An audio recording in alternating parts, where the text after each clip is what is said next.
Barcelona dan Ernesto Valverde telah mencapai kesepakatan untuk mengakhiri kerjasama mereka.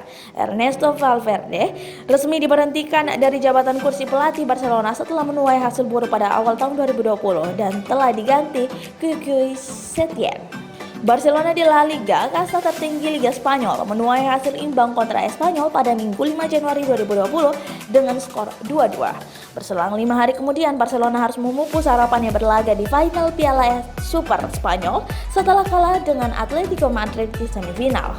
Pada laga yang dihelat pada Jumat 10 Januari 2020 tersebut, tim asuhan Ernesto Valverde menelan kekalahan dengan skor 2-3.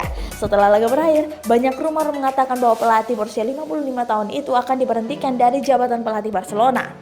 Bahkan legenda Barcelona yang berposisi sebagai pemain tengah yang kini melatih klub Qatar Al-Sadd, Xavi Hernandez, dikabarkan akan menggantikan posisi Ernesto Valverde. Hingga pada Senin 13 Januari 2020 atau Selasa dini hari waktu Indonesia Barat, Ernesto Valverde pun diberhentikan dari kursi jabatan pelatih Barcelona dan diganti Quique Setién. Pengumuman tersebut diumumkan melalui halaman resmi Barcelona baik di situs maupun di akun media sosial Barcelona. Ernesto Valverde sendiri bisa dikatakan tidak terlalu buruk dalam mengembangkan tugas melatih Blaugrana, julukan Barcelona. Bahkan sebenarnya dia memiliki catatan yang cukup baik bersama Barcelona. Valverde sudah mencatatkan 144 pertandingan.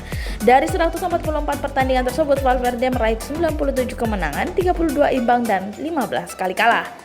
Selain itu, Barcelona selama era Valverde berhasil mencetak 337 gol dan 122 kebobolan dengan persentase kemenangan 67%. Bersama Barcelona, pelatih berusia 55 tahun itu sudah memenangkan 4 gelar, diantaranya 2 gelar La Liga 2017 hingga 2018, kemudian 2018-2019. 1 gelar Copa del Rey, yakni pada 2017-2018, dan 1 gelar Piala Super Spanyol 2018 dan 2019.